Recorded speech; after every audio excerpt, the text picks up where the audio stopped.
Good luck. Yes.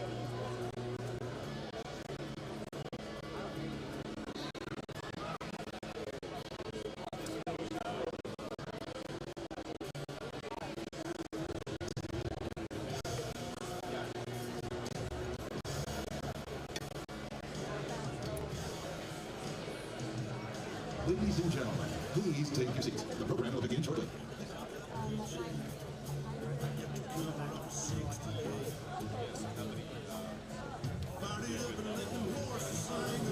So it's I'm sure that we'll get maybe most of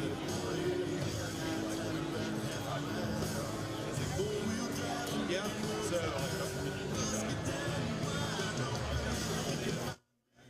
so we are setting this up. We hope it's pretty straight, and it'll be awesome to conferences, YouTube, or LinkedIn.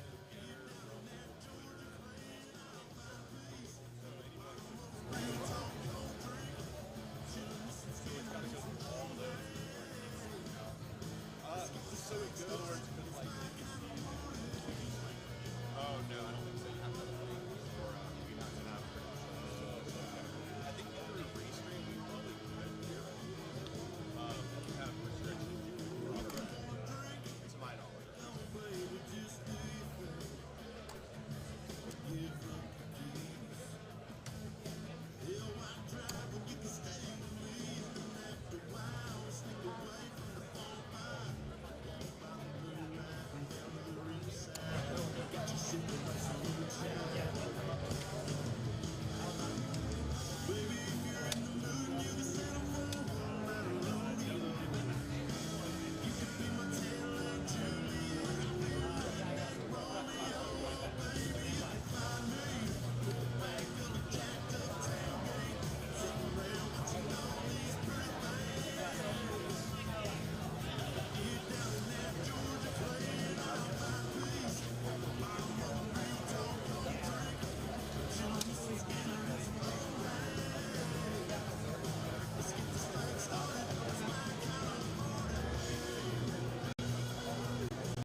Ladies and gentlemen, please take your seats. The program will begin shortly. Thank you.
everybody don't walk.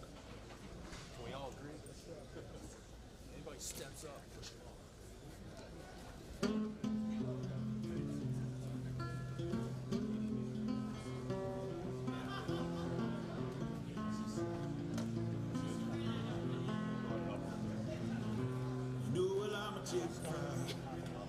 Cold beer on a Friday night, a pair of jeans that fit just right, and the radio.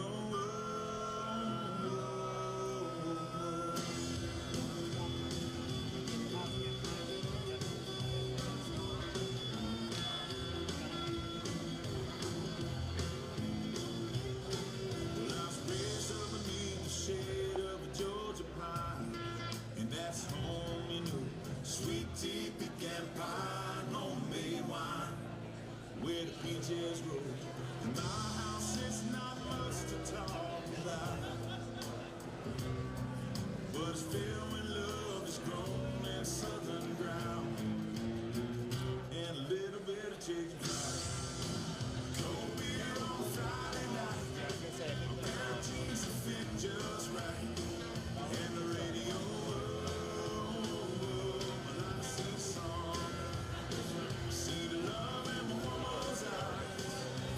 Touch of a precious child, and no mother's love.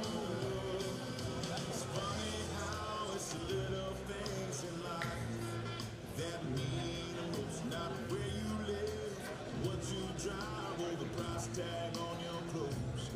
There's no dollar sign on a piece of mind. This I've come to know. So if you agree, have a drink with me. Raise your glasses for toast to a little bit of chicken fried. Ladies and gentlemen, please take your seats. The program is about to begin.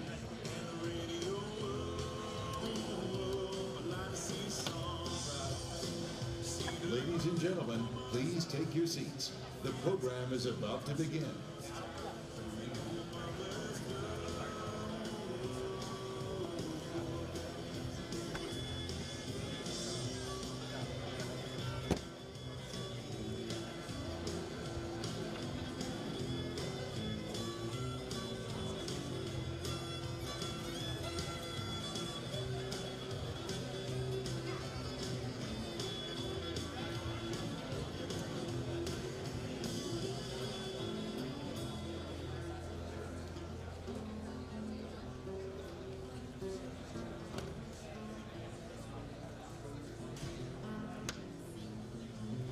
Thank God for my life, for the stars and stripes, may freedom forever fly.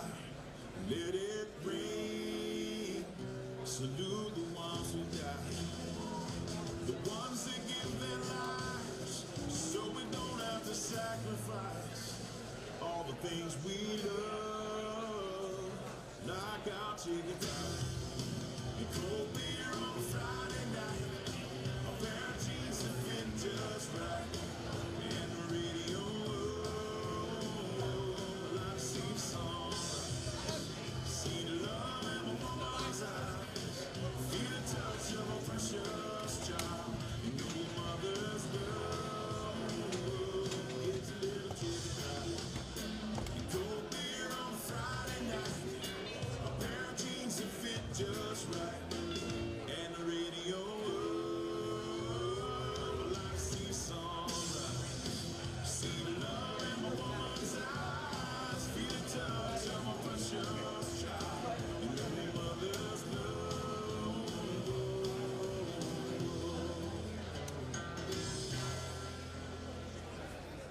Out of the way a little bit if it's in you.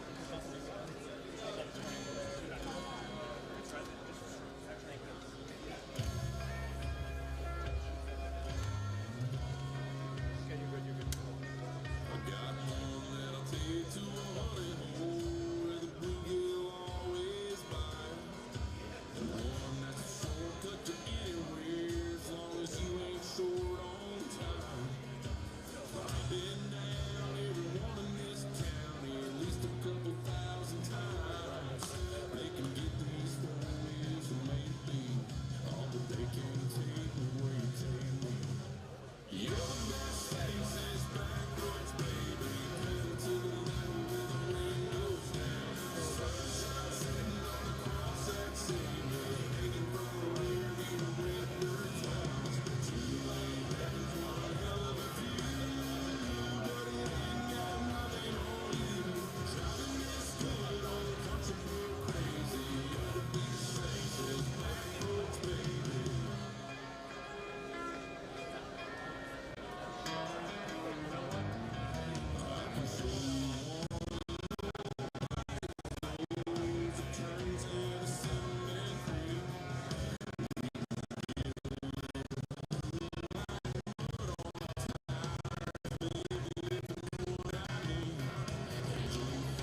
Ladies and gentlemen, please welcome your next House Republican majority.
Well, I just want to thank everybody for coming here to southwestern Pennsylvania. I'm just so proud that we're rolling this out right here in my district.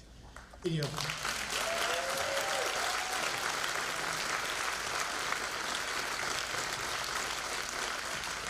I'm Guy Reschenthaler. I represent PA 14 right here in southwestern Pennsylvania, and I can tell you thank you.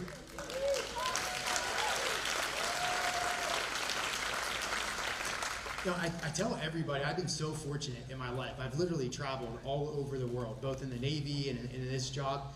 But I tell everybody, there's no place that's more beautiful on the entire planet than right here in southwestern Pennsylvania.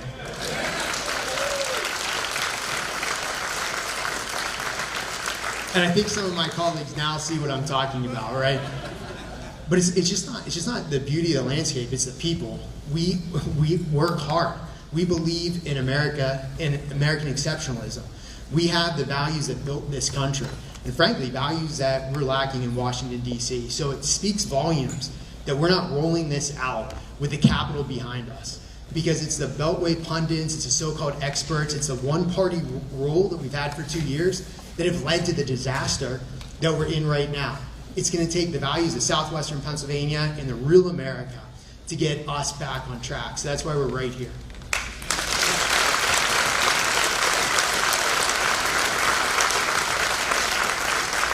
Well, I want to thank DMI and I want to thank Ray Yeager for hosting us and having us here. The tour was amazing. I told some of my colleagues a story. I don't know if people know this, but I grew up with the founder's grandkids. We were really good friends. I know Pete is somewhere in the audience now, but I vividly remember being told about Pete's grandfather coming here to the United States with $5 in his pocket. And we looked at this business, we looked at what Pete and his family had, and all of us, all that group of kids knew that in America, the American dream was real, it was attainable. If an immigrant can come here with $5 and create this, we can do so much as well.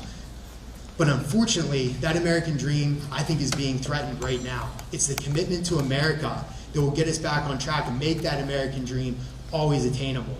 But I'd like to introduce Ray to say a little bit about DMI, and thank you again for having us here.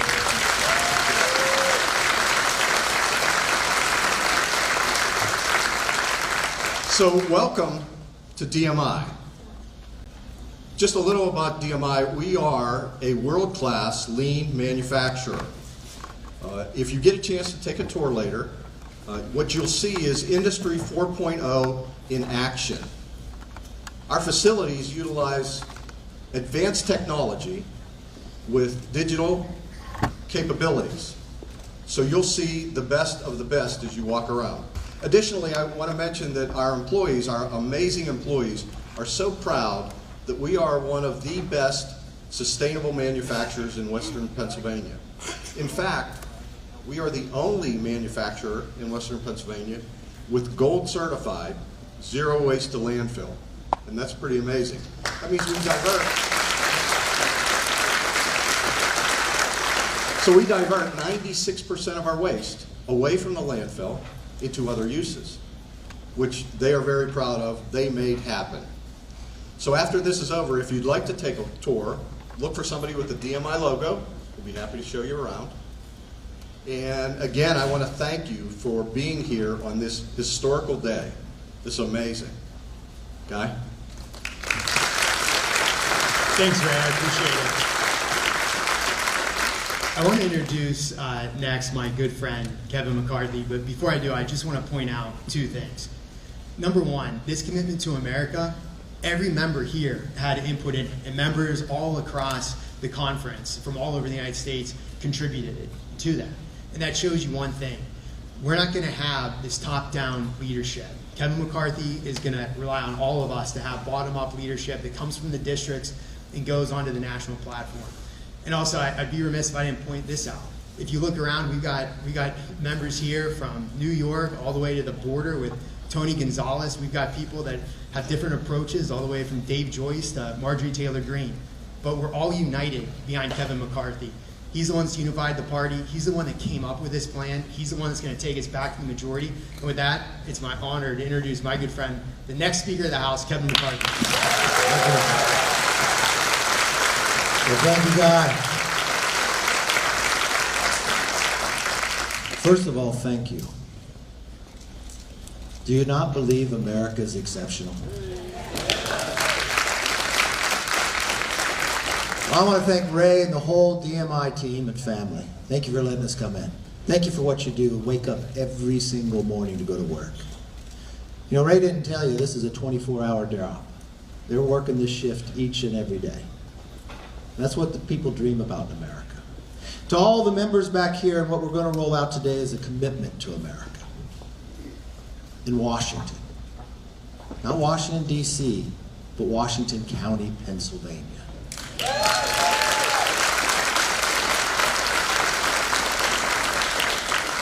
And you want to know why? Because it's about you. It's not about us. We've spent the last year and a half, all the Republican members in conference, going throughout the country listening to the challenges, fighting what the Democrats have been doing. And we want to roll it out to you, to the entire country, to know exactly what we will do if you would trust us and give us the ability to take a new direction for this country. What the commitment is a plan. A plan for a new direction. You know, I've watched this one-party control. And as we went across this country listening, we heard the same thing. Kitchen table, to dining room table, to inside the factory. Can I afford it? Can I afford to fill up my tank? Can I afford the food, the milk? Can I find baby formula? You know, I ask everybody across this country, could you afford to give up 1 month of your wages? 1 month of your wages. The sad part is these Democratic policies has already taken 1 month of your wages. So now the struggle that you have is you're living through 12 months with only 11 months pay now because inflation is so high. We warned the Democrats not to do that American Rescue Plan, but it wasn't just us warning them. Larry Summers, a Secretary of Treasury Democrat, told him don't do it, you'd bring inflation. Steve Ratner, a Democrat advisor to Obama, calls it the original sin of inflation.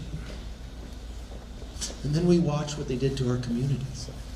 Defunding of the police. We got crime problems from Portland to Philadelphia now.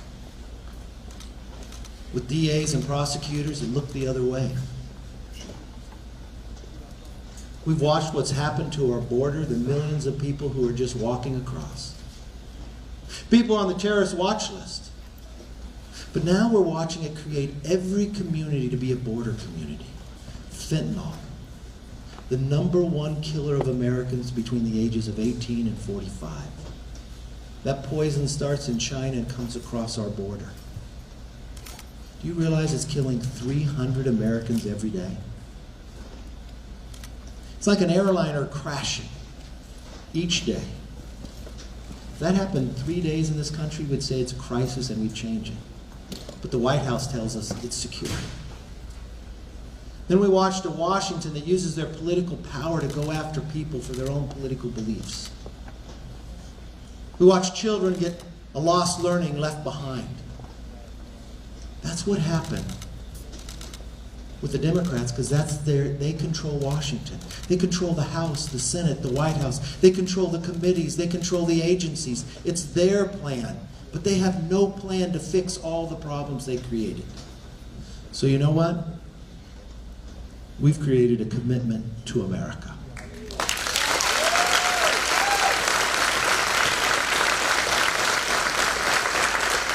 And we're going to talk about it today. We want an economy that is strong. That means you can fill up your tank. You can buy the groceries. You have enough money left over to go to Disneyland and save for a future.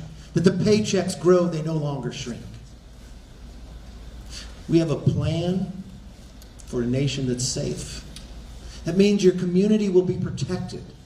Your law enforcement will be respected. Your criminals will be prosecuted. We believe in a future that's built on freedom. That your children come first. They're taught to dream big. And we believe in a check and balance. That government should be accountable. No longer special interest. We should work for you, not the other way around like it is today.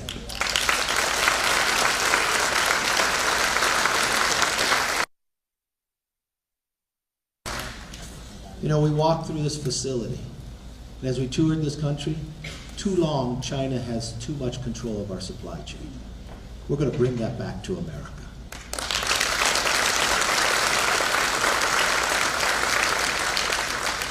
So if you're like everybody else we hear, whether you can afford it, whether you feel safe, the challenge of your children getting lost behind, or a government that's run amok, who has a plan to change that course?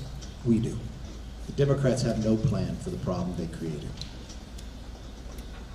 If you trust us, hold us accountable. We're putting it out to the entire country.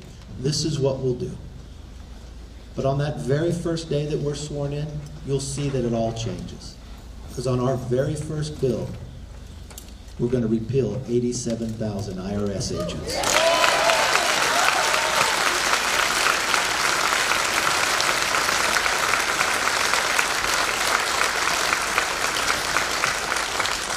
Our job is to work for you, not go after you. Our job is to make America stronger. We believe America's more than a country. America's an idea. We can secure our border.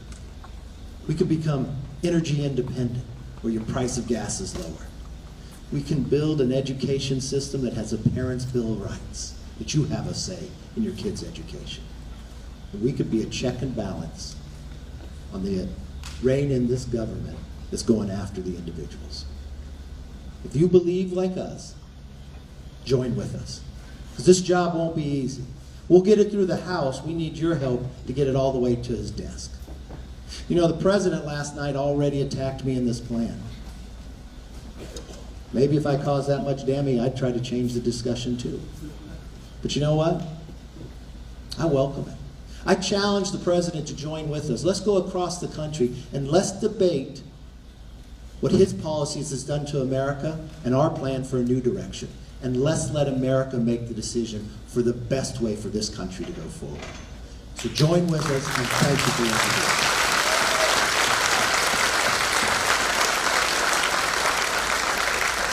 This is just a small microcosm of all those who worked on it. We are so blessed in the Republican conference to have so many bright minds that were out there listening. And we're very fortunate to have an amazing whip. Many of you know him, Steve Scalise.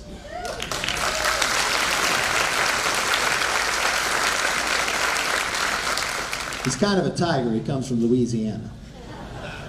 And he's going to continue to fight for you. Let me give you our whip, Steve Scalise. Thank you, Kevin, and thank you, DMI, for opening up this beautiful facility. It's great to walk around and see Pittsburgh steel workers making real things in America. That's what we want more of. Obviously, the threats that we've seen over the last 2 years to the American dream, to the ability for people to be able to think maybe my kids can have a better opportunity than me. That is at risk right now. And it's at risk because far-left policies have led to record spending. When you see every bill that comes out of Congress, not hundreds of billions, but trillions of dollars of borrowed money, new taxes, 87,000 IRS agents. You know, all of my years in Congress, I've never had a single phone call from anybody saying, Steve, please add more people to the IRS. If there's 87,000 people needed in America, it's at the border to secure America's border, not over at the IRS to go after small businesses and hard-working families. So we could have just sat back and said, look at how bad their policies have been, give us the majority and it'll be different. That to us isn't good enough. We wanted to lay out a bold conservative vision to show the country there's hope again. There's not just one direction that's far left, that's big government socialism, that's wrecking this great country. There is a better way. The commitment to America is going to show the country, if you give us a Republican majority in the House, these are the things we will do. We will bring bills to the floor. We will have great debates to solve the problems that Joe Biden and Nancy Pelosi created. You're concerned about inflation like us? We have a plan to reduce inflation. You're concerned about high energy costs, not just at the pump. Gas prices are too high, but this winter I heard it's going to be a little bit cold in Pittsburgh, Pennsylvania. We have a plan to lower energy costs, to get us back not only to lower energy costs, but energy independence. We shouldn't be buying oil and natural gas from Russia or Iran or Saudi Arabia. We can make it right here in America, like you make steel in Pittsburgh. And that's what we're laying out, how to do it, how to secure America's border. It was not that long ago that we had a secure American border. And it's not like we have to reinvent the wheel, but they broke the wheel. We're here to fix it, and we have a plan to do just that, and we're proud to write it down on paper. And if Joe Biden doesn't like this plan, I think it's about time Joe Biden has to be asked the question, Mr. President, if there's a bill put on your desk to lower energy costs, will you sign it or veto it? And if you veto it, I think now the country understands what's at stake. We're going to give him that dilemma. We're going to give him that opportunity to wake up like we do to fight for the American people, not to make things harder for the American people. That's what the commitment to America is all about, to show people that once again there could be hope, there could be opportunity, so that when you wake up, it's not just to go to work for yourself, it's to go to work to make sure your kids can have a better future. And there's nowhere else in the world where that opportunity exists. And if they ruin that opportunity in America, there is no backup plan. We cannot let this great nation fall. We're not going to let this great nation fall. America can rise up again, and you're going to see that with this commitment to America. And I appreciate the opportunity to come and present it here with all of my colleagues and the leadership of Kevin McCarthy. And we've got a great team. You're going to see a lot of my colleagues talking about the different parts of this we put work into. But our conference chair who leads that effort and helping us all stay on focus of what this is all about is the Congresswoman from New York, Elise Stefanik. Thank you, Steve.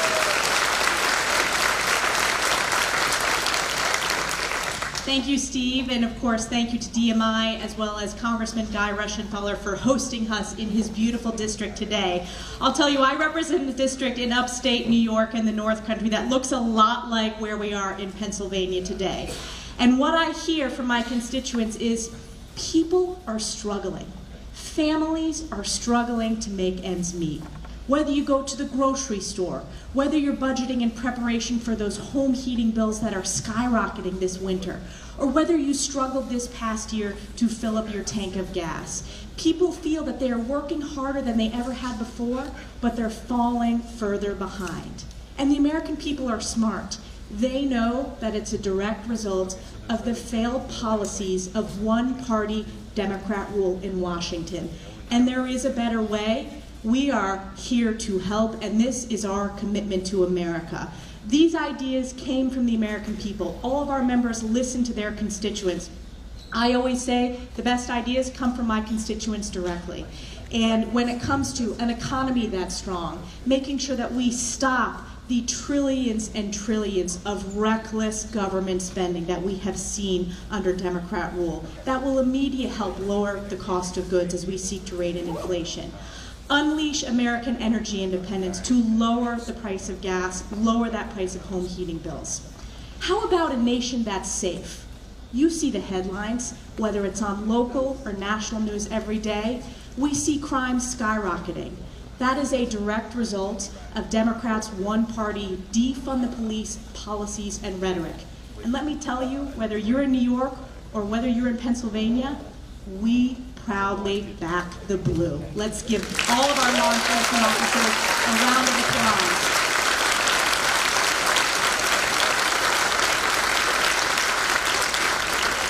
That's why in our commitment to America under a nation that's safe, House Republicans will immediately ensure that we hire 200,000 more police officers across this country to make sure that our communities are safe. We will go after the radical leftist prosecutors, DAs, who are refusing to abide by the rule of law and are prioritizing the criminals rather than the law-abiding citizens.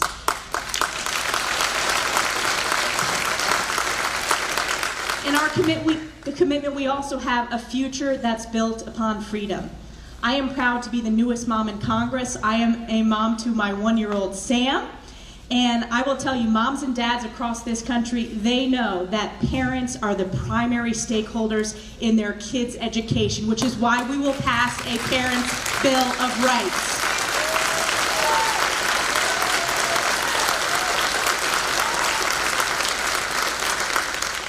And then lastly, a government that's accountable. We work for you, not the other way around. We work to serve the American people.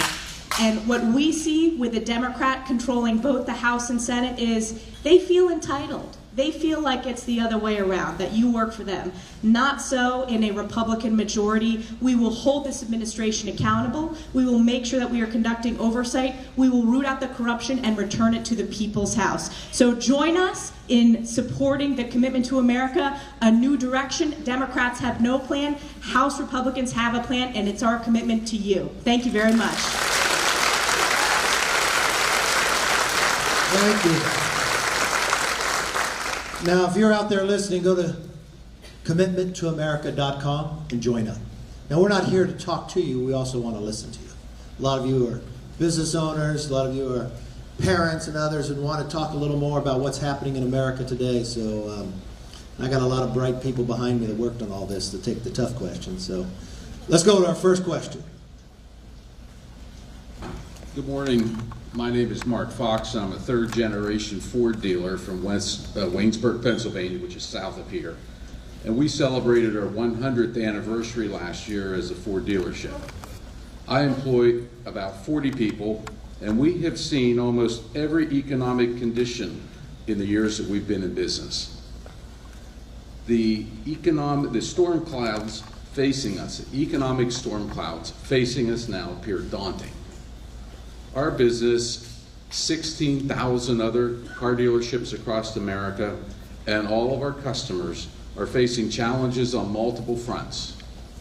Increased and unnecessary government regulation and oversight, including an out-of-control FTC.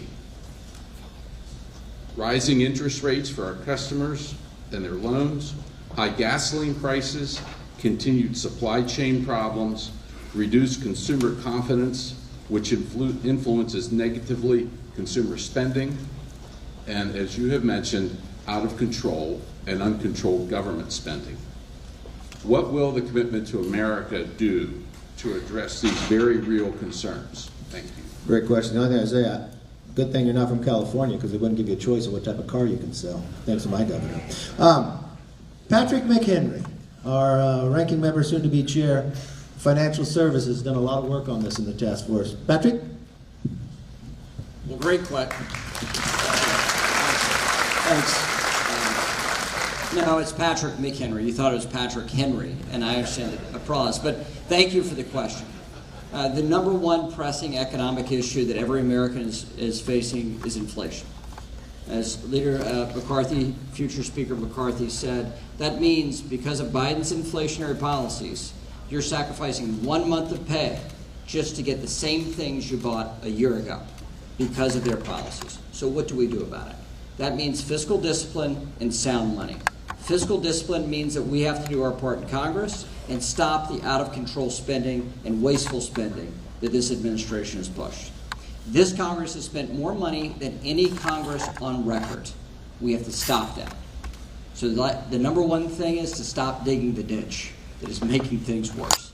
That's number one. Number two is sound money. That means we have to have oversight of what's happening in the administration and go after the wasteful spending of the last administration and return to normalcy. That $1 today means $1 tomorrow. So that's the first issue. You've seen this front and center with a lack of availability of certain parts.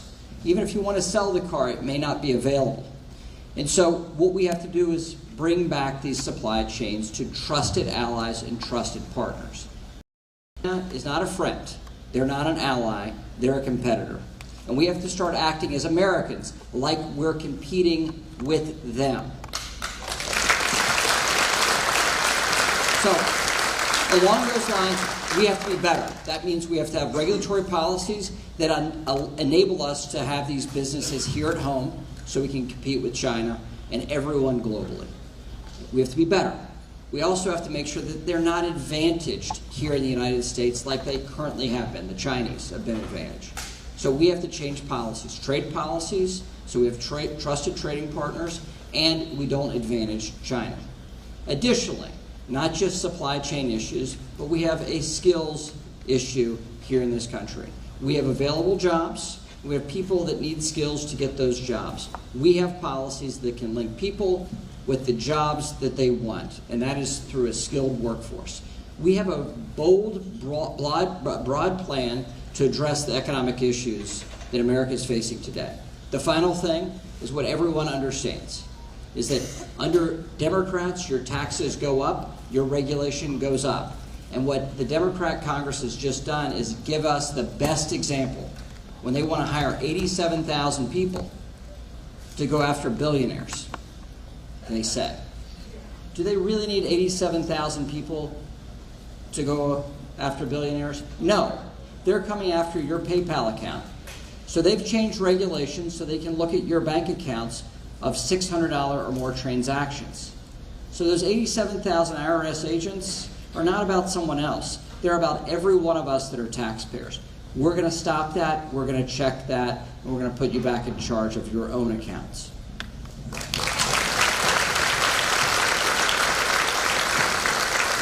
And what would be important to you and every other American? We're not picking one form of energy. We believe all the above. And so we're going to lower the price of gasoline. We're going to make America energy independent with American jobs, and we're going to make the world safer.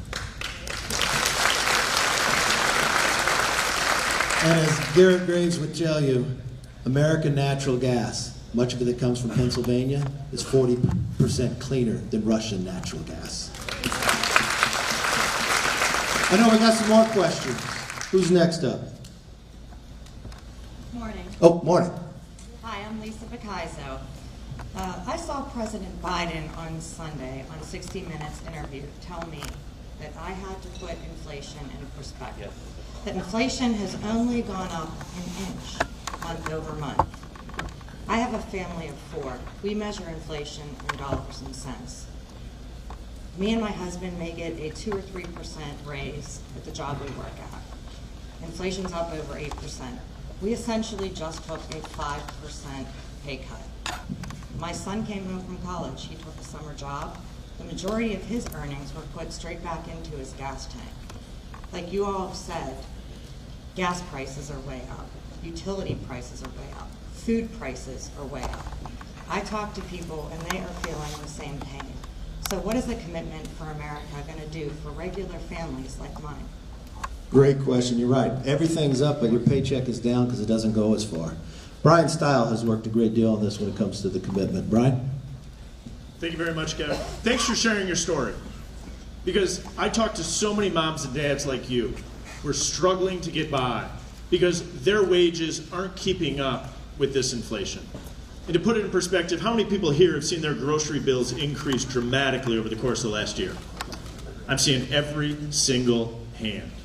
The Republicans have policies that can address inflation that we can begin with on day one with Speaker Kevin McCarthy. One, we can get reckless spending under control.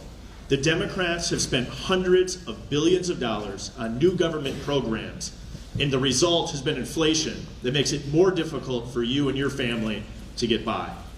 We need to unleash American energy. That doesn't just mean the price that you pay at the pump. That impacts your groceries. It's a diesel-powered tractor that's going into the field at harvest. There's probably a diesel-powered truck that's bringing those goods to your grocery store. By unleashing American energy with an all-of-the-above energy approach, we can dramatically reduce the cost of your family's grocery bill. We also need to make sure that we're putting policies in place with government support that's connecting workers to the workforce and preparing workers for the jobs of the future. We need to make sure that all Americans who find themselves on the sidelines are able to get themselves back to work. If we go and attack this reckless Democratic spending and put spending under control, if we unleash American energy, if we help workers get back to work, we have an ability to bring down inflation and allow you to afford the things that your family needs. That's not just our promise to you, that's our commitment to America. And we're going to be able to do that with Speaker Kevin McCarthy. Thank you. That's all. Lisa McClain, you're a mom, business owner, congresswoman. You've worked on some of these challenges as well. Well, Lisa, you and I are both the same. We're both named Lisa, and we both have 4 kids. That's why I have so much gray hair. But I feel your pain, and I think the majority of Americans feel our pain. Is we cannot continue to work harder and take home less. So let's start with an idea. I know Brian talked about a couple policies, but we got to get back to one simple idea. What does the government produce? Nothing. Nothing. They cannot spend $1 and give to you of which they have not taken from you first. Right? It's pretty simple, I think. I'm kind of a simple person. The government has a spending problem, and we need to understand they're spending your money. So I think what Kevin and the team has done is put together policies that will keep and get our economy stronger again. And one of those policies, really simple, is let's keep the tax cuts permanent. Because you actually can keep more of your money. What a concept. You know, the money that you earn, you can actually keep it. And we also know this crazy thing, it's cause and effect, is that, let's see, if we have more people working, people who are working pay taxes. Let's not forget, the more people we have paying taxes, the more programs that we can provide. Remember, it's our economic policies, and that's why this commitment to America is so critical, that give us our social programs. We need to get people back to work. It's kind of simple, right, Lise? Right? You and I agree on that. If you think about the ideas, we got to get our mind right first, and then our actions will follow. But we are in a debate right now, and we need to contrast. Do you like the economic ideals of the Democrats that make you dependent? I mean, think about it, Lisa. I'm going to pick on you for a minute. Do you want your kids to be dependent? I don't want my kids to be dependent on me. I don't want my kids to be dependent on their spouse. And I sure don't want my kids to be dependent on the government. We have to get our kids in America back to work. That's why we're here today, is to talk about the commitment to America. We have a positive, bright future that believes we need strong economics and we need to get people back to work. And I thank my colleagues for doing that. And I really thank you for having the courage to ask the question, because it's going to take courage to go to go forward. Thank you, Lisa, for that. Thank you, Lisa, for your question. We have more questions out there. Where are we going now? Oh, right back here. Hello. Hi, how are you? Hi, my name is Suzanne Ward, and I own several businesses locally, coming from investment firm, real estate, residential, all the way to retail, so a vast majority. And lately, or the latest, 3 weeks ago, I became a mommy. So congratulations. Thank you. So I've had a lot to think about, so I'm going to read from my notes. As a business owner, I have had to fight an uphill battle since the onset of the pandemic. And now all of my companies are getting slammed with inflation. The far left is still continuing to drive in upward numbers against all advice given. In my experience, the government has picked winners and losers throughout this entire process. Losers being the small business owners versus the winners, the large corporations. It was easy to see by who were able to stay open and who had to shut down, as well as who received and gobbled up majority of the funding those were told. The money ran out before they could gather everything needed to apply. My experience with the SBA and the IRS have made me want to give up, which is what the far left want. They want you to give up and go work for the big corporations who not only fund the far left, but carry out their radical ideas without having to go through any legislative process. They want small businesses to disappear. First, I want to know if the House Republicans are interested in getting to the bottom of the origins of COVID. Will you have China pay for our disrupted lives and businesses for the past 2 years and still going? The far left does not seem interested in holding anyone accountable. Will you evenly distribute the funds and put the money back in the same way it comes out? If the far left can equally distribute $10,000 to everyone, regardless of how much they paid for their education, then the same can go for businesses. Second, I want to know how you hold the government agencies like the SBA and IRS accountable. Why do they not have to follow the same guidelines as for-profit companies and provide transparency and customer service? Right now, I do not receive an itemized loan statement, whereas I do my mortgage. I can't even sign into the SBA loan portal and see my loan. I don't even know my balance as of this moment.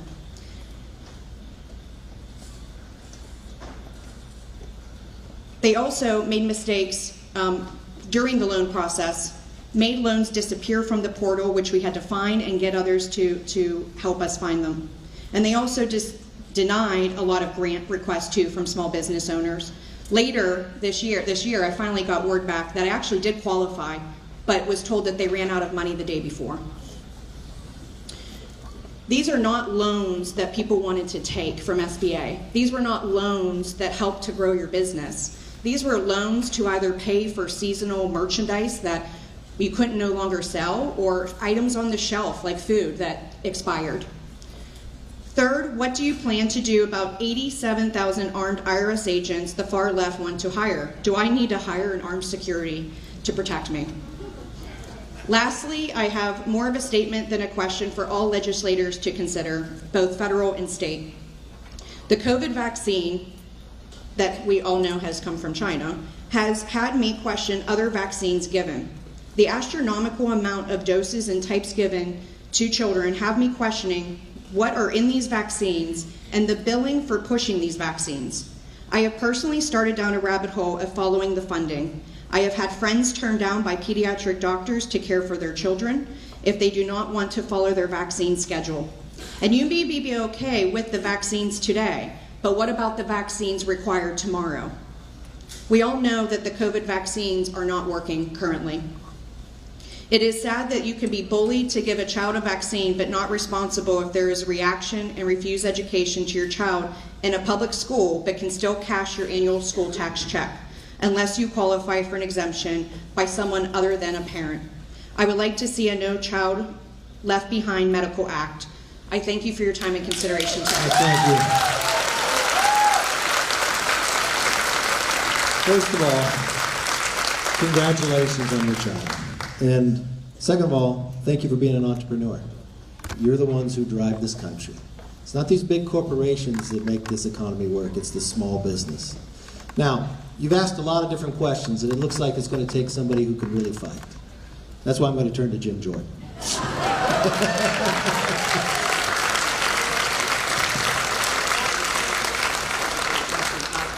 I thought the leader said something really profound in his remarks. He said, our job is to work for you, not come after you. And that is so important. House Republicans are committed to exposing and holding accountable those in our government who have come after we, the people. And we will do that in every area we need to. The Ways and Means Committee is going to look at how did thousands of Americans' tax returns go public. That's not supposed to happen. Foreign Affairs is going to look at how did the debacle that was the exit from Afghanistan, leaving $80 billion of equipment there. We've got to look into that. Our committee, if we get the chance to be in the majority on Judiciary Committee, we're going to look into this weaponization of the DOJ against the American people. And on relative to, not to mention the border, but specifically to the COVID issue, this is something that Steve and I have worked on and others. This is critically important because they told us so many things that turned out not to be accurate. I mean, just think about it. They told us this thing didn't come from a lab. Sure looks like it did, but they want us to believe, no, it was a bat to a pangolin to Joe Rogan, and then we all got it, right? I'm just a country boy from Ohio, but I kind of think it probably came from a lab. I asked Dr. Birx a question 3 months ago in a hearing. I said, Dr. Birx, when the Biden administration told us that the vaccinated couldn't get it, were they guessing or lying? Interesting. She paused. She said, well, Congressman, I like to think they hoped. I said, so it was a guess, a lie, or a hope? I mean, so think, again, I'm not against the vaccine. I'm just saying that we're big boys and girls. We can handle the truth. Give us the facts. So we are committed to doing the investigations that need to be done. After all, that is part of our constitutional duty, to do the oversight and make sure you, the country, we, the people, have the facts and the truth on all these things that the Democrats have done to us, including this issue with the IRS. I'm so glad that's going to be our first piece of legislation. So we're committed to do that. The last thing I would just say is this: never forget, and I think it's so important, never forget that the left may control everything. It seems like the left controls big tech, the left controls big media, the left controls big corporations, the left controls big sports, the left controls Hollywood, the left controls higher education, they control the White House, they control the House, they control the Senate right now, but the left doesn't control we, the people. And I'm convinced we, the people, particularly those who live out here where our chief of staff has a great line. He says, out here where you make things, move things, and grow things, right? You can't Zoom that work in. You can't remote work in the crops. You got to go to work, right? Out here, the people get it, and I think in 46 days, they're going to make a change in our government so that we can hold those people who've been coming after us, hold them accountable like we're supposed to. Steve, you worked with him on this a lot when it comes to Fauci and the others. It's unbelievable that Speaker Pelosi has refused to do anything, hold any hearings that would dare hold China accountable. Why are they so reluctant to hold China accountable? I will tell you this, a House Republican majority will not be afraid to hold China accountable and get the answers that Jim Jordan just talked about. We were calling for hearings for over a year on the origin of COVID. Shouldn't we know that? I mean, this is a basic question. Millions of people across the globe died. And so while Pelosi wouldn't do it, we decided to hold our own hearing. So Jim, myself, Jamie Comer, who would be chairman of the oversight under Republican majority, actually asked some scientists to come in. Scientists from all walks of life. We had a Berkeley professor there. Do you know what every single scientist said? It probably started in the lab in Wuhan. Whether it was intentionally or accidentally leaked out, that's where it started. Not the bat biting your cat, biting you. That's what we were told. All the scientists that looked at it said it's a genetically modified that virus. And so why won't we have hearings on that? We will.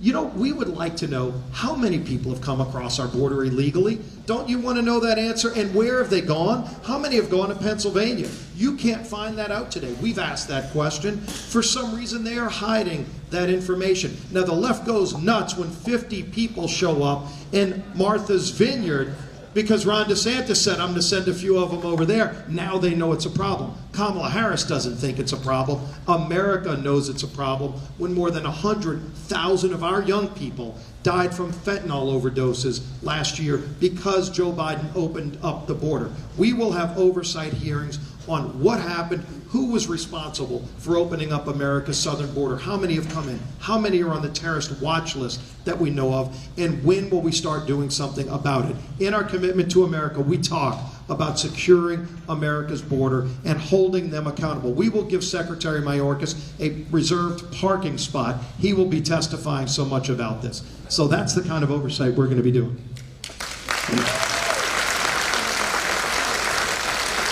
I will tell you this, we've been trying to do the oversight right now, but we're sitting in the minority. But wouldn't you want to know, why did Afghanistan, why didn't the president listen to the military? Why did it cost us 13 new Gold Star families? Why does the Department of Justice believe parents are terrorists simply because they want to go to a school board meeting? I think the American public has a right to know the answers. And where did COVID start? And so, every committee has responsibilities for oversight. Doesn't matter who's in the executive branch. There is a check and balance, and we need to do our job. There's one thing inside the commitment to America you will see. If we're fortunate enough to be in the majority, we'll create a special committee on China to look at every industry that they're trying to control and bring that supply chain back to America. I know we got more questions. I'm just assuming, okay, well, we're here. Good morning and welcome to Washington County. Thanks for coming. My name is Lori McRoberts and I'm a mama bear. My husband Craig and I have 3 children, ages 19, 17, and 14. My oldest daughter graduated from a local high school in 2021, the nightmare year.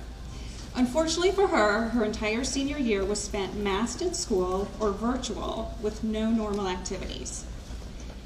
No attending Friday night football games. This is southwestern Pennsylvania.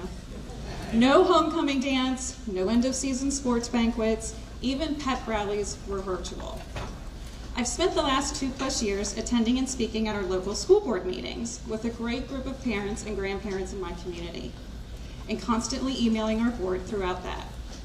I did this because of what was happening in the schools due to the abusive COVID protocols and mandates, or what they called the health and safety plan. Masking our children for over 7 hours a day, virtual learning, missing weeks of school because of contact tracing, the protocols even though the children had no symptoms. Children sitting in classrooms 6 feet apart from friends with plexiglass between them. Having sports, concerts, plays, activities all canceled. They sat like prisoners during lunch, all facing one direction, spaced apart with no talking, because talking could spread COVID. No recess for the younger kids. They eventually allowed children to play sports, like golf, basketball, and volleyball, but they were masked. I even asked our school board multiple times to form a committee of parents with different views to help in the decision making for our children. It was never even considered. Propaganda signs were all over the schools like, mask up for safety, and be a hero, wear a mask. The collateral damage these policies have done to our children is now finally coming to light. And it was foreseeable for many of us and preventable. In addition to lower standardized test scores, things like teenage depression, suicide, anxiety, drug and alcohol abuse all increased during this time. But few politicians fought for us and our children. Parents got angry, parents got vocal, and we got active all across this great country. When we initially brought all these concerns to our school board, they said it was out of their hands. The state was setting the guidelines. But was it the PA Department of Health or the PA Department of Education? When I questioned where these state agencies were getting their guidelines, I was told it was coming from the CDC. So the power and control of our children in our local school district was coming from a federal agency through the state and eventually to our local school boards. In other words, our local school board was essentially rubber stamping federal mandates with no pushback. Our children were being used as political pawns in all of this, hence the mama bear. We started questioning ESSER funds. Were they connected to the mandates? How about the teachers' unions, school board associations, the NEA, the PTAs? Was even any of this legal? We filed right-to-know requests, and we filed lawsuits. Made a lot of enemies that way. We still don't have the answers to any of these questions. In addition to the COVID protocol and mandates, there are many other public education issues concerning parents like myself. The slow creep of critical race theory, diversity, equity, and inclusion, gender identity, and allowing biological boys to enter girls' spaces and sports. Now we have SEL, which is social emotional learning. It's indoctrination disguised as programs like kindness initiatives or anti-bullying programs or diversity projects.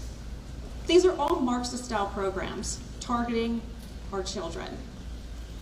Then, to make it all better, the current administration weaponized the Department of Justice. And all the parents speaking up at school board meetings or challenging any of these programs, like I was now labeled a domestic terrorist. Our Department of Justice is calling me, a mom, a domestic terrorist. So I have 3 questions. What is the Republican Party going to do to help parents take back control of our children's education? Will the Republican Party be the party of parents and defend us from being labeled domestic terrorists? And how will you protect our children from the radical agenda of the left? Thank you very much.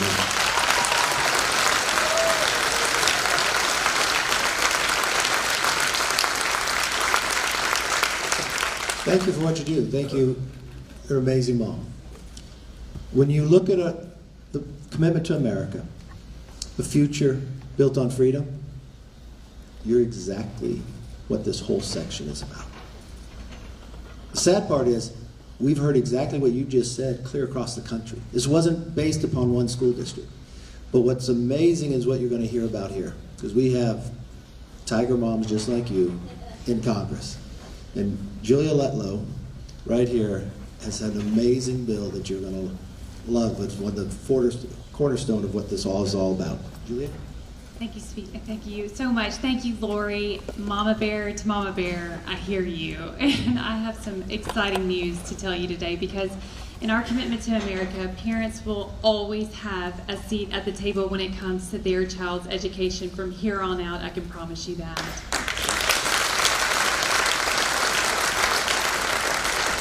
You know, I think, just like you said, one of the silver linings of the pandemic is that for the first time, us working parents, we had a front row seat to what our children were being taught.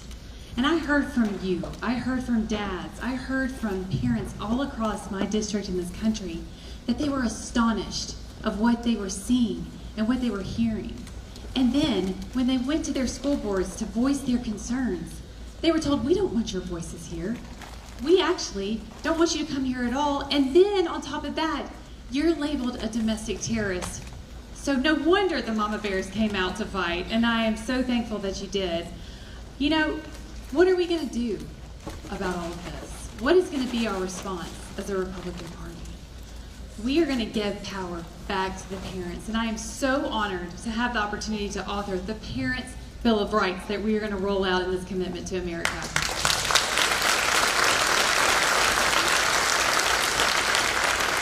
This is common sense legislation. It's just about providing transparency for us.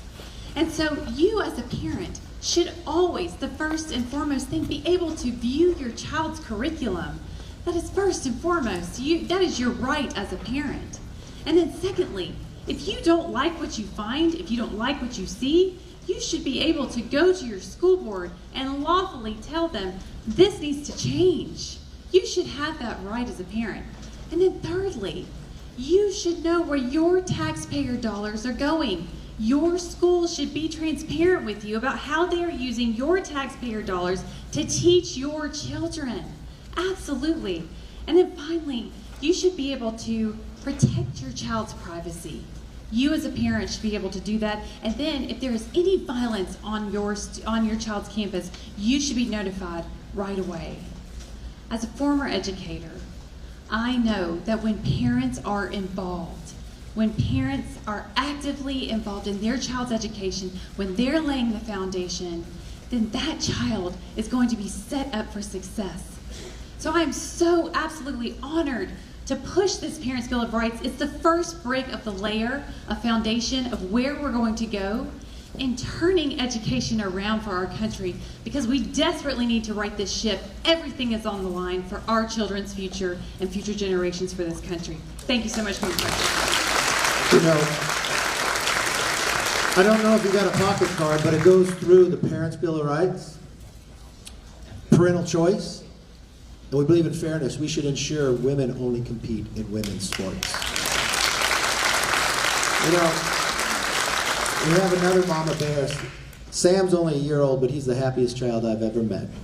Elise brings him along, but this has been really an area that Elise has focused on greatly. Elise? So in addition to the Parents' Bill of Rights, in addition to protecting women's sports, I want to talk about our oversight and holding this administration accountable. You talked about Joe Biden's Department of Justice going after parents and labeling them as domestic terrorists. It was House Republicans that asked the tough questions that uncovered not only did the Department of Justice do that, but they set up the predicate of the infamous letter that they used to justify targeting parents. I will tell you, parents are patriotic Americans. We urge parents to go to school board meetings because you are the primary advocate on behalf of your kids. As I think about my son, Sam, it has energized me to do this job. I worry about making sure that we continue to have a nation that's based upon the American dream and built on freedom, but I want to make sure that he gets the best education possible. That's why parents in the driver's seat holding this administration accountable is going to be a top priority for our Education Committee in the next Congress.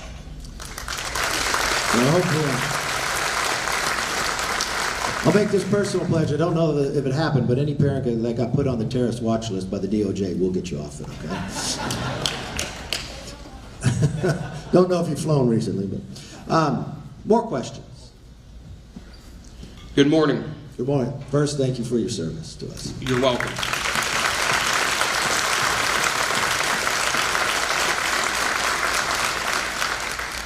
I'm James Custer, Sheriff of Fayette County, right here in the 14th Congressional District, where we have the best congressman in Guy Reschenthaler.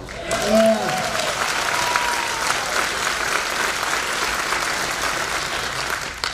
I've been in law enforcement for over 33 years now. I'm the past president of the Pennsylvania Sheriff's Association and the current member of the Board of Directors in the National Sheriff's Association. Right here in southwestern Pennsylvania, we're experiencing what we are across the country. Our communities are faced with rising crime, to include burglaries, thefts, shootings, drugs, and to be specific, fentanyl.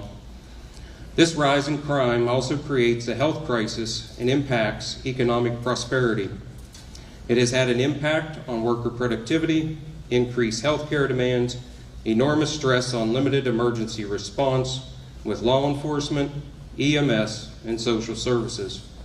Jail populations are up, as is recidivism, and the counties directly experience the toll and shoulder a large share of costs required to respond to the crisis. Fayette County has a population of approximately 130,000 residents. In 2020, we had 61 fentanyl-related deaths, 76 last year, and already up to 69 this year, with 3 months to go. These overdoses is directly related to our open southern border, with record numbers of illegal immigrants and drugs entering our country, as every state has become a border state. Nationally, approximately 108,000 Americans lost their lives last year to overdose, 71,000 being fentanyl. To put things in perspective, we had 45,000 people die as a result of firearms. but and the government wants to vigorously come after law-abiding gun rights, but they're doing nothing about the fentanyl crisis.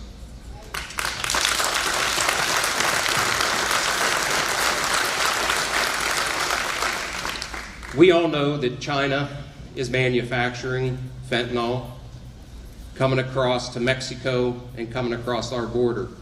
This is the intentional poisoning of America. When you're making it to look like other medications, like Percocet, Xanax, and now disguising it to look like Skittles and Smarties, that's intentional targeting our children and our people. And an overdose is a continued use of a substance, and then you're going to die. But fentanyl, I was just in D.C.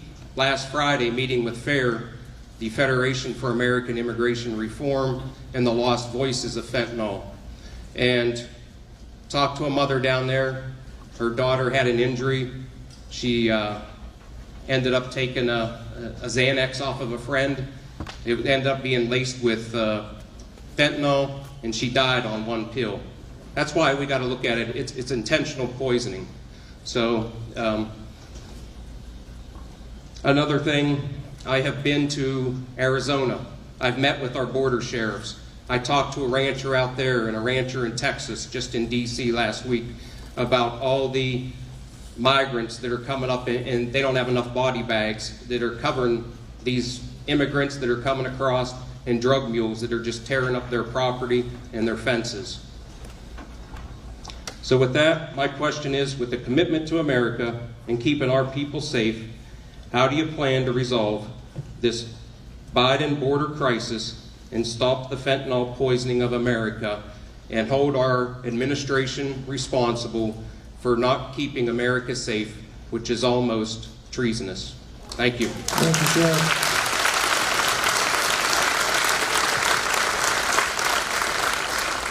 Sheriff, this is very personal to everybody across this country.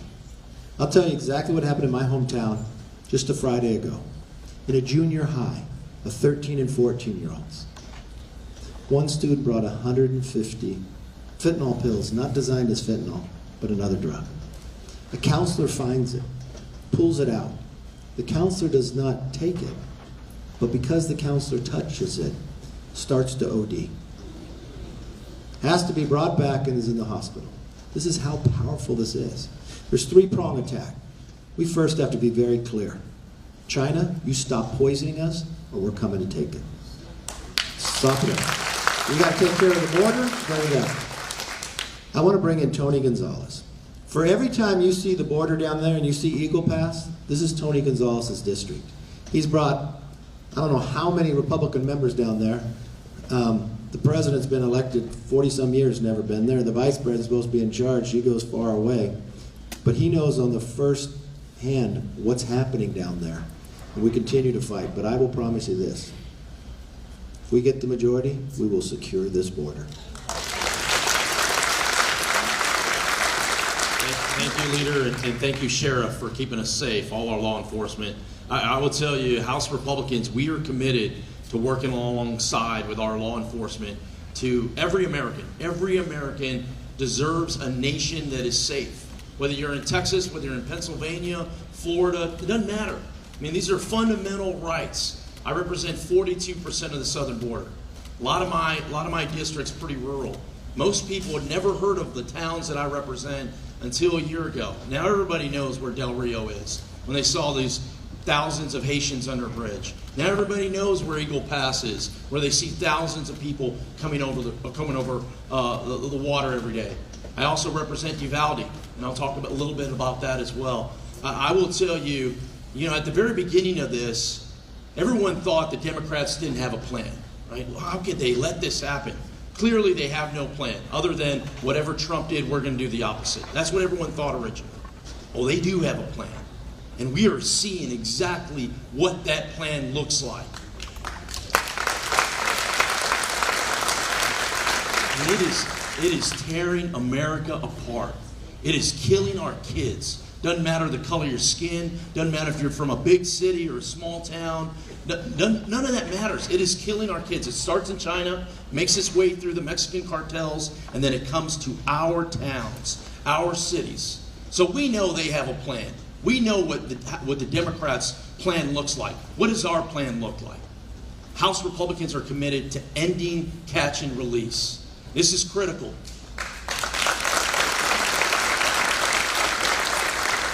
When someone comes over and there is no law enforcement, all it does is encourage more people to come over. We have to end catch and release. Another big part of this is technology. About 2 months ago, there were 53 migrants that were found cooked in the back of a trailer. That's in my district. That could have been prevented if there was technology at the border to identify these trucks. We're going to do those things. The other thing is this: people forget the House has the power of the purse. And it is time for the House to lead again. It is time for us to go, wait a second here. You will stop killing our kids. We are all committed to doing that. I want to bring Uvalde up before I turn it over. I had a horrific incident that occurred in Uvalde a couple months ago. I wish this upon no one. Our community has been turned upside down. It's been a few months. We've started to heal together. Someone mentioned Friday night football. That was a big part of our healing a couple of weeks ago, just the community coming together. But imagine this. This is what is happening right now. To this day, we still have high-speed chases coming through our town. What does that mean? That means our schools go into lockdown. So imagine you just went through this horrific incident. You were either a student, you were a parent, you're someone in the community, and you get a text message on your phone that says, hey, our school is in lockdown. This is happening on our border every single day. That's why we have to secure the border. Enough is enough. Let's secure the southern border. Thank you very much. Securing the border is one element, but this drug is everywhere. Congressman Brad Wenstrom served our country. He's a medical doctor. He serves on Ways and Means and also in the Intel community. Sir? Yeah, thank you. And thank you, Sheriff, so very much. You framed the issue so well. The cancer that is upon our society today from the fentanyl. And let's face it, where is it coming from? It's coming from across our borders. And Tony did a great job of really summarizing what is taking place. And I'm from Ohio, and believe me, we're a border town too, just like you know you are here today. You know, as a soldier, you have to recognize your own vulnerabilities. And in America today, the vulnerability that we have in this particular issue are the policies from the Biden administration that has allowed our border to be so porous. Because if we don't respond to our vulnerabilities, our enemies are going to take advantage of it. And that is exactly what we see happening today. China is doing this so intentionally. They're the biggest player in this whole game. And recently I had the Chinese ambassador say he wanted to meet with me. And he was very upset that across America we're blaming China for so much of this problem. And I said, well, look, I know that you made some steps from no longer sending fentanyl directly to Americans across the country. But what you're doing now is you're sending the precursors, the ingredients that you need, to the cartels in Mexico, where they have well-educated chemists putting this fentanyl together and creating these drugs, creating these Scalise, and all of these things. So what happens at the border? You know, the cartels are winning every phase of this, right? Because they bring migrants across. They're paid for that. They're in such large numbers. It's a diversion for our Border Patrol, and it opens the opportunity for more drugs to come through. I will tell you, if you look at these members of Congress here, individually, we probably all have been to the border more than Joe Biden and Kamala Harris combined.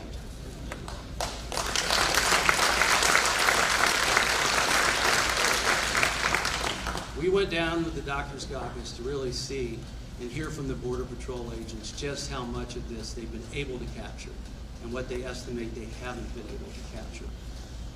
And look, this is one of the greatest tragedies going on in America today.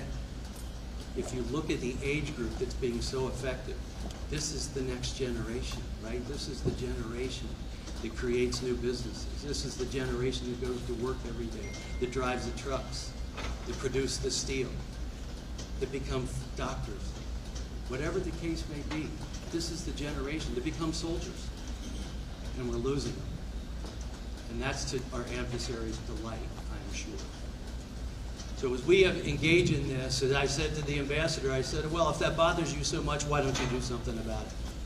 Because you may say those precursors are legal and you have the right to sell them, but maybe you would have a moral responsibility to track them, know where they're going, and I tell you what, the United States would be glad to help you with that, and we can engage with the Mexican government as well. Let's figure this out and stop it, nip it in the bud, and prevent this problem from even being a problem in the United States of America.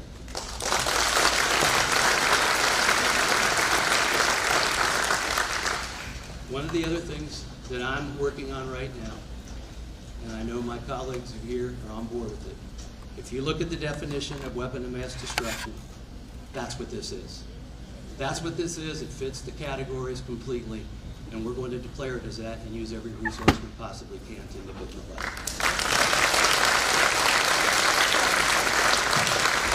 We want our children to have a future, a safe future.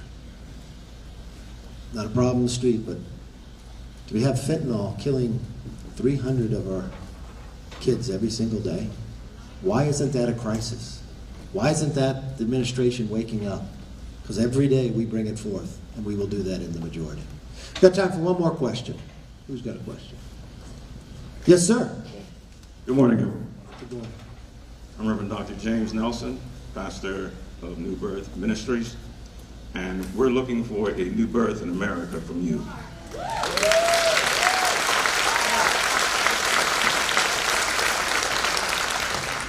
I'm one of the millions in this country who may not have a mega hat, but I have a mega heart. And my heart tells me that this country will never be great again until we make it God's again.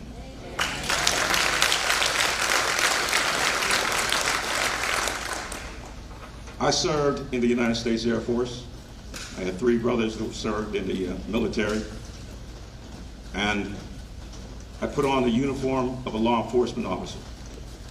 With my brothers and sisters in blue, I know what it's like to face the condemnation and the dangers of going out every single day. And as a black man, I know what it's like to be a black police officer, so I got it double. My very first call was shots fired. And as I was going towards that call and everybody else was going in the opposite direction, what went through my mind was what's going to happen to my wife if something goes south. But I knew that there were some who didn't care what happened to my wife because they were the same ones who didn't care what happened to me. But I was willing to get hurt to keep others from being hurt. And I still feel that same way today.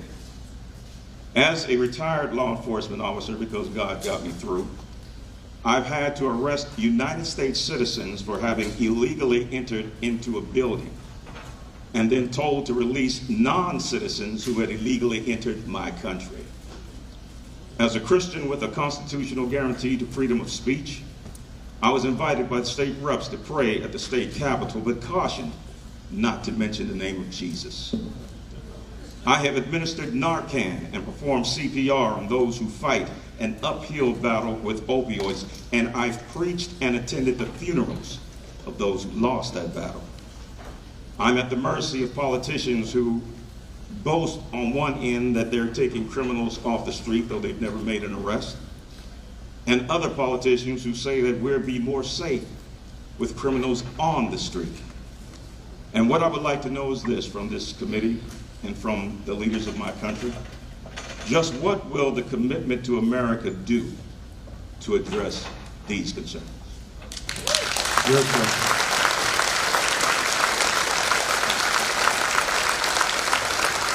Before we turn to the answer, thank you for your service to our country. Thank you for your service as an officer. Thank you for your question. I'm going to turn to the member who's right here, right at home, Guy. Thanks, Leader. I appreciate it. And thanks, Reverend, for the question. As you know, and many know, I've seen the criminal justice system from a lot of different angles. I prosecuted terrorists in Iraq. I defended sailors, Marines, SEALs in military courtrooms all over the United States and back in Baghdad. And then I became a district judge about a year after I got separated from the Navy. So I've seen this from all angles. And I can tell you that crime is on the rise. If you look at the numbers, it's staggering. You've got murder rates in Philadelphia that were literally the highest rates ever in 2021, and the rates this year, they're on track now to have more homicides in Philadelphia than ever before. That's the path. In Pittsburgh, you have roughly a 1 in 135 chance of getting killed downtown. This is a mess. But we got to look at what got us here. And I can tell you, it's defunding the police. And it's amazing that in 2020, that whole summer, and then in 2021, we were told that we needed to defund the police, that police were the problem. So the Democrats did that. They defunded the police. You look at New York City, they cut $1 billion, not a million, $1 billion with a B, $1 billion from their police budget, crime rate soared. LA cut the money. Seattle, Portland, all of these municipalities, all these cities cut their police budget, reduced the amount of police on the street, and crime rate went up as the funds went down. So one thing we have to do, and what's in the Commitment to America, is we want to make sure that we fund police, that we add 200,000 police officers to the streets to make sure that crime is coming down. So that's part of it. Another thing, and I can tell you because I used to set bail in pretrial confinement, we have to seriously look at bringing back cash bail and making sure that prosecutors and woke DAs who refuse to prosecute, who refuse to ask for pretrial detention, they need to be held accountable. Because too many people are being released on pretrial confinement. I can tell you, having been a district judge, there's only two reasons why you release, or there's two reasons why you keep somebody. One, they're a flight risk, or two, they're a danger to the community. I can tell you, if you're accused of murder or an other heinous act, you should not be released back onto the streets. And that's something we got to take away.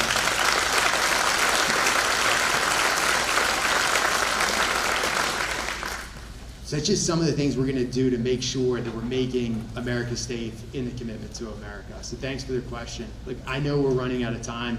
I just want to thank everybody again. I want to turn it over to once again to the future Speaker of the House, my good friend Kevin McCarthy, to close us out.